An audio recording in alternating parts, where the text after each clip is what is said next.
嗨，大家好，我是老魏。今天呢，请来了这个沈先生和杨先生，两个人一起来坐下来聊一聊。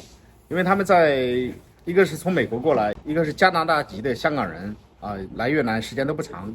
那来了这段时间，我想问问他们，就是对越南的一些感受。那沈先生，您先谈一谈。这一次是我第一次来越南，然后越南给我的感觉是一个朝气蓬勃、非常具有活力的一个国家，人们非常友好，就是说各方面给外国人的帮助也是非常多的，这是我总体的感觉。从他们的衣食住行，我各方面感觉到就像我回到小时候那种非常接地气的一个感觉。我呢是就是特别是跟泰国对比啊，因为我呢就是来越南之前，在泰国也留了3个月时间，然后我现在在越南呢已经也有3个月时间了，然后经过这段时间就看到特别是泰国跟越南做对比，还有我呢其他的在加拿大的在大陆的一些经验做对比，其实越南现在应该是说世界上还是一个比较好的一个地方，无论从天气从投资的角度，好多方面都是比较理想的，因为现在全球的经济都出现了一点问题。这些问题呢，好像在越南都相对来讲要好得多。你现在特别是欧洲又有就是能源危机啊，然后可能在不久的将来，因为乌俄战争也会出现可能不够吃的问题。在越南、泰国都应该是不会出现的。然后其他的经济发展，因为中国现在碰到的问题。有好多的企业都往东南亚来了，泰国、越南都是准备好，就是接受这些新的产业进来，所以我觉得机会很多。那两位就是在中国或者在美国都曾经非常成功，也做得非常好的事业。那你现在是已经放弃了曾经的事业，还是把原来的事业就是搬到越南来？有好多高科技的东西说中国很想要，但是其实呢，有好多的理念上的东西，他们可能也不愿意接受。其实就是，美国的确可能就哪里非常成功的，那他在中国，就是复制，可能他们就会很有信心，觉得这可行的。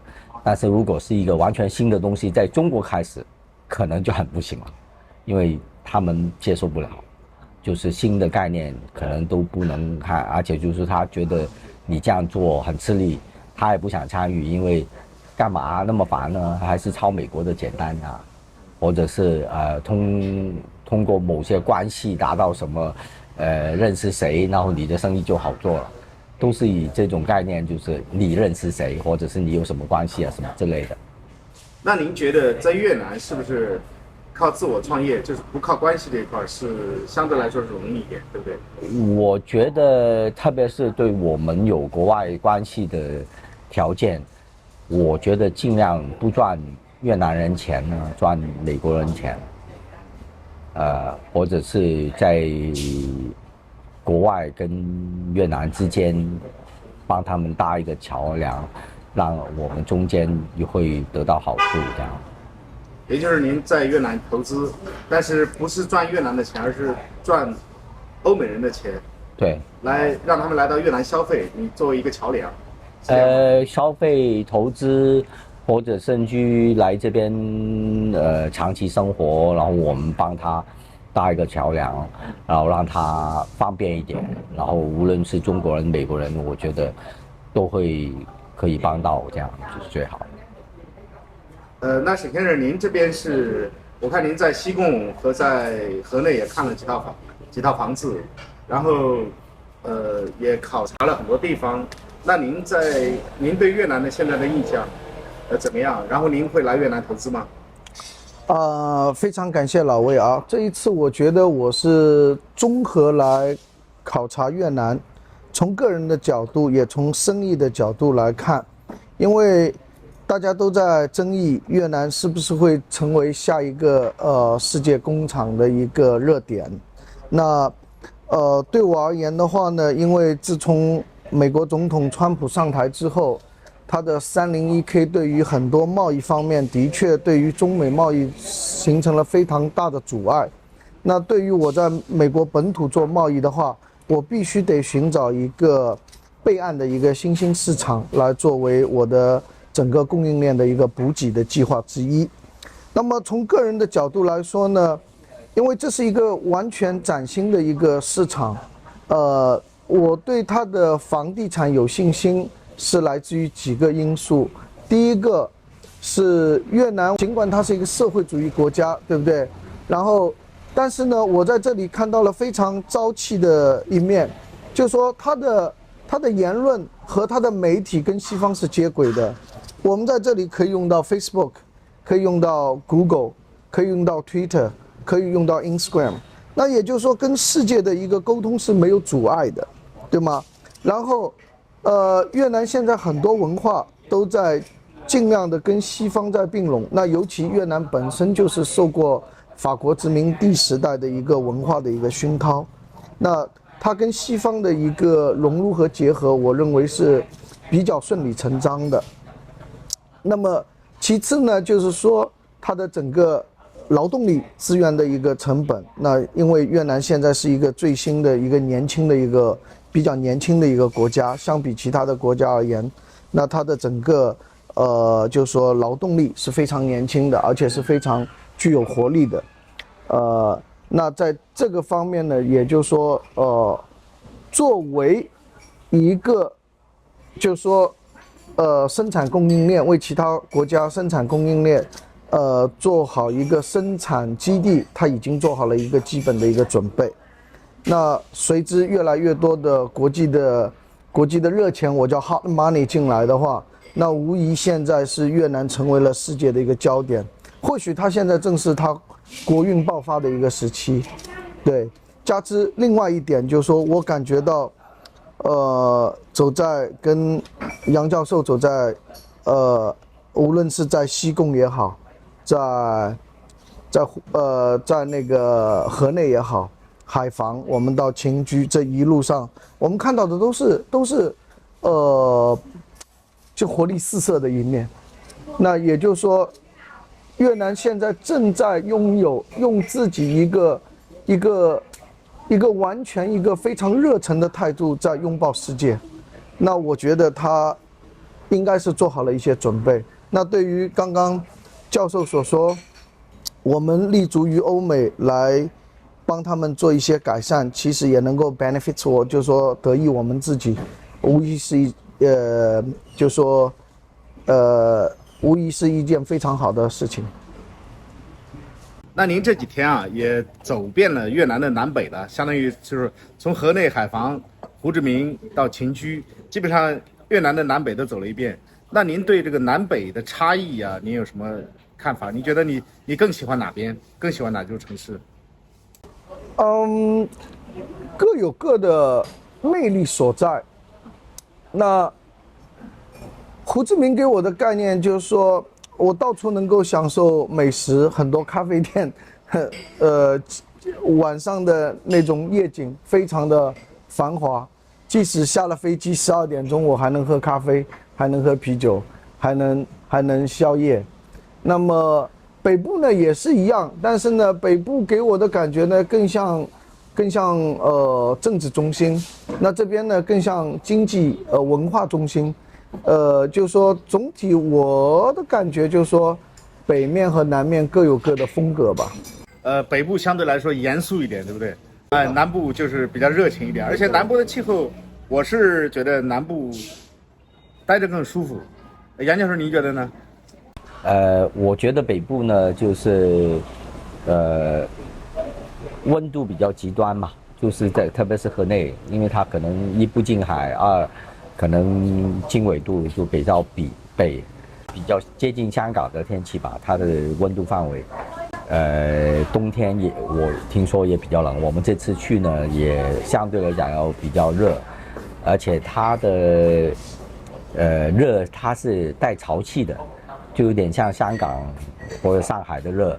那跟有些地方的，就是我们在胡志明就很干爽的，就是那个晚上热，但是还是很爽的，摸上去不会黏黏的感觉，就是香港就是你热摸在身上是黏黏的，很难受，就在胡志明好像没有这种感觉。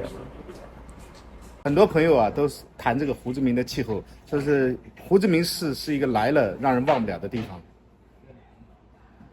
您到泰国以后啊，我知道您经常在泰国和越南两个地方跑，那您觉得泰国和越南之间它的区别在哪里？区别大吗？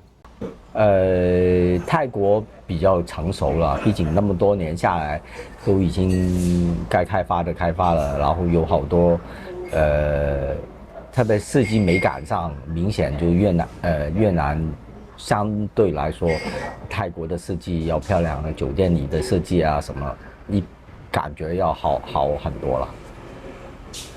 那可不可以这样说，泰国就像一个风韵的成熟的女性，而越南就像一个亭亭玉立的少女？如果从经济角度的话，应该也可以这样说吧，就是越南感觉是一个很多新机会的可能性嘛，就是泰国可能已经有一段时间有好多东西都固定了，要再变可能相对来讲难一点，在越南可能会有很多新的可能。那沈先生，您去过泰国吗？去过。您觉得泰国和越南之间，它有很多相似的地方，区别您聊一聊。泰国我上一次去还是20多年前了。其实泰国早已是成为西方欧美那些银发族的一个就是说养老圣地了。当年的泰国也是魅力四射，热情奔放，但是我就是说它更吸引欧美的，就是说从性的一个角度来说，泰国更 sexy 一点，更性感一点。而越南呢，就有点像就说比较羞涩的少女，对不对？但是呢，跟中国又不一样，中国比较相对来说更 conservative， 更保守一点，对。但是我接触下来，好像越南女孩子都比较热情，都比较就说随和，而且非常给人面子。就说你问他，即使问他年龄，问他你问他要个联络方式，他都会非常给面子的给您。对，这是完全跟中国是完全不一样的感觉。对，也就是越南这边两位内心都非常认同这个国家，包括这里的人民。那我们就问一个得罪人的问题，就是越南有什么你不满意的地方？你觉得这个地方不足的地方，需要改善的地方？不满意，那我想通过这短短的2周，我保证是有其他一些地方没有看到的，对不对？对。但是我目前还没有有一个强烈的冲击感，让我感觉到哪一项方面是不满意。对。因为我是这样想啊，你从他的政治方面来看，它本身就是越南也是一个共产主义国家，但是我听说它的政策从反腐方面，从政改方面，我听说都有一个比较大的一个幅度的一个提升。那最令我惊讶的是，这个国家它是承认土地私有化的一个国家，那对我来说是这方面对我的直面冲击感是非常强烈的。对，我到目前就是除了它的一个日常的一个街道，看上去有点比较脏乱差，因为那是从75年到现在，它没有一个完全的一个大幅度的一个革新而导致的。我认为有可能有一点负面印象仅在这里，因为其他的方面我有可能还没有接触到。任教授，您觉得您对越南有哪些不满意的地方？我一直听说越南你在路上打电话要很小心，因为你讲啊讲，可能就被人家抢掉手机了，或者是在路上按手机，可能也会被人家抢。我刚来的时候特别紧张，就抱着手机不放，非常紧张。但是经过3个月，我好像没看到过，有人手机被抢。我们以前听到都是相当紧张的，背包都要背在前面或怎么之类的。他也听到，我也听到，然后或者就有些人说，最好备2个手机，一个是准备被人家抢掉的。所以像这类的。没看到发生，那可能是我们3个光头党的原因。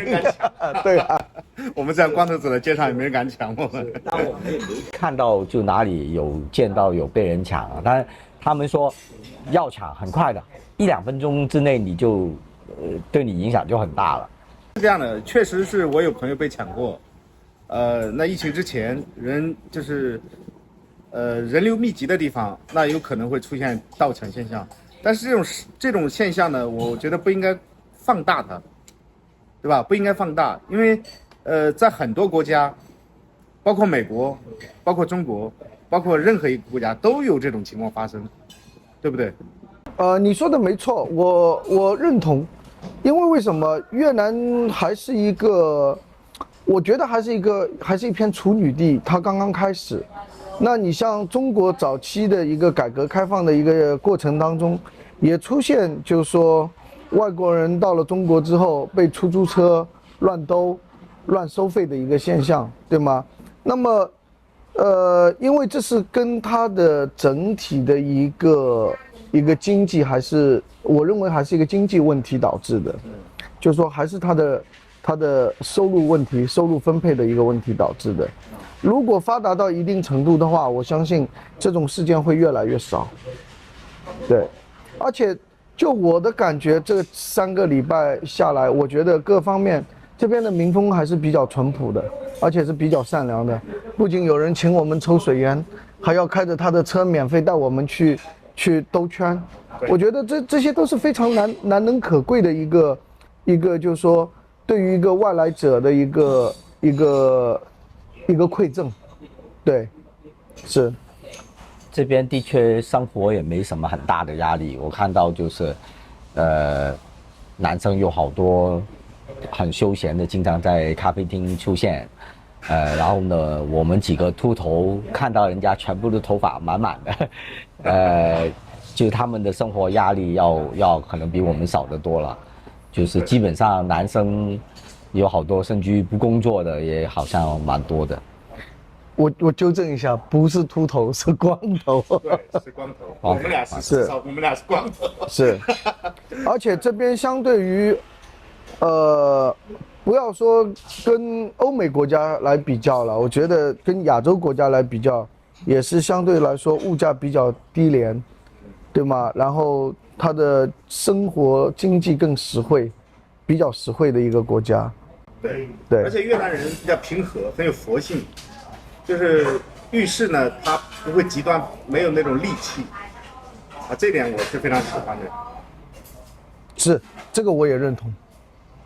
对，而且我觉得更多的在越南有很多中国文化、中国元素、中国文化元素的，在这片国土上的一个保留，比我在中国本土看到的更有意义，因为我觉得它是保存比较完整。尽管就是说越南他很多年轻的人他看不懂中文字，他也读不懂意思。今天非常感谢沈先生和杨先生2个人的访谈，他们也谈了很多对越南的一些想法。他们的想法你们能认可吗？或者说你们还有什么关于越南的一些问题想问的？老魏有机会呢找一些专业的人士帮你们解答。或者说你有什么想谈的，也可以跟老魏预约，我们一起来聊一聊关于越南的一些发展啊，或者一些生活上的一些东西啊。我是在越南的老魏，感谢您欣赏本期的视频，祝您生活愉快。谢谢老魏，谢谢老魏。